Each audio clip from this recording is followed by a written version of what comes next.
Many people are wondering where can they come across true sages. The problem is that we cannot come across true sages as long as we have that limited idea of how true sages have to look, how true sages have to behave. Because we, as consciousness, as a being, have not become fluid and flexible to receive higher teaching. And higher teaching is that of a flowing water. It cannot be understood by delusional, limited beings who have a certain corrupt idea of themselves, or the idea of spirituality being a source of own power, a source of this or that, or magical powers. Because true alchemy is born out of purity, out of the connection with the essence. And so the true sage is mingled among normal people, never reveals their true nature. The true sage, the true Siddha, the true immortal cannot be recognized by normal people unless these normal people have discovered that higher frequency within themselves. And when they discover this higher frequency within themselves, they bypass the form, they bypass their limited imagination or understanding of life, they bypass their expectations, and life bestows the greatest of all the blessings on them by allowing them to meet a being that could be ordinary, that doesn't resemble any sign of spiritual evolution or anything like that, yet the presence and emanation of that being will be highly transformative. The emanation of that being will be highly life-changing, will be awakening. And so the presence of a sage can only be perceived once that being who's looking for spiritual evolution and growth have awakened to that higher frequency, that sort of a vibration of a sage within themselves. So what is the vibration of a sage? The vibration of a sage is pure humility, pure simplicity, childlike nature, innocence, and yet deep connection within themselves, connection to the essence of the creation, to the fire of the creation. Their consciousness is flexible, their consciousness is unpredictable, and yet wisdom is pouring out of them. Their true essence is revealed to the world without them trying to say who they are and what they are. And so this is very rare.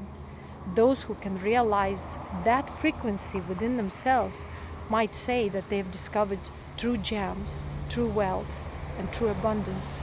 And those who recognize this frequency within themselves definitely will tell the wheat from the weeds. And this is how true spiritual knowledge, true spiritual frequency, the immortal frequency, the immortal yoga is preserved, because people who do not discover it within themselves cannot understand or see it or recognize it, or even if they recognize it, appreciate it to that depth in the external reality, because it's not their reality. And so the higher forms of knowledge are always self-preserved. They cannot be taken for granted, because that frequency will simply be self-protected. This frequency will not be understood by the beings who have not discovered this frequency within themselves, so they will not relate to that. They will even think that this is not for them, or this is something that they can't realize or understand. And that's true, because to each his own way. And so higher frequency is still a rarity in this world, and thus those rare beings who can awaken to that cannot go into delusive paths or the path of escapism, even if they took a detour, even if somewhat they've been misled or deluded. Sooner or later, because of the cultivation of this high frequency, they will come up, or they will come to the right path, because that higher frequency is the highest of the blessings and the highest of all graces that will lead them one way or the other to the right path. And this right path is the path of inner peace, inner contentment, which doesn't have a form, that doesn't have a particular, action or a tag attached to it.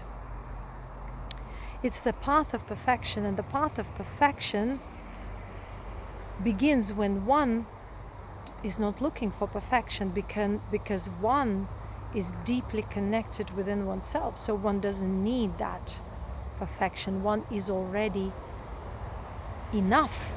So that's the beginning of the path of perfection, when there is the end of perfection.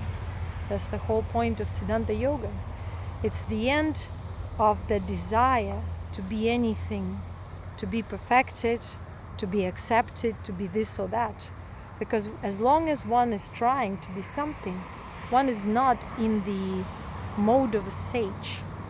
To be a sage means to be innocent within, to be humble and grateful, to be internally abundant and trusting, like a child trusts that his parents or her parents will take care of him or her. The same goes when we are connected with our inner being, that innocence, that purity, we but naturally attract the truth. We become the truth because we cultivate this frequency, and thus we can never be misled, because the truth is already enough in itself, is already complete and wholesome. It cannot be misled because it sees itself in every form through any emanation. Thank you.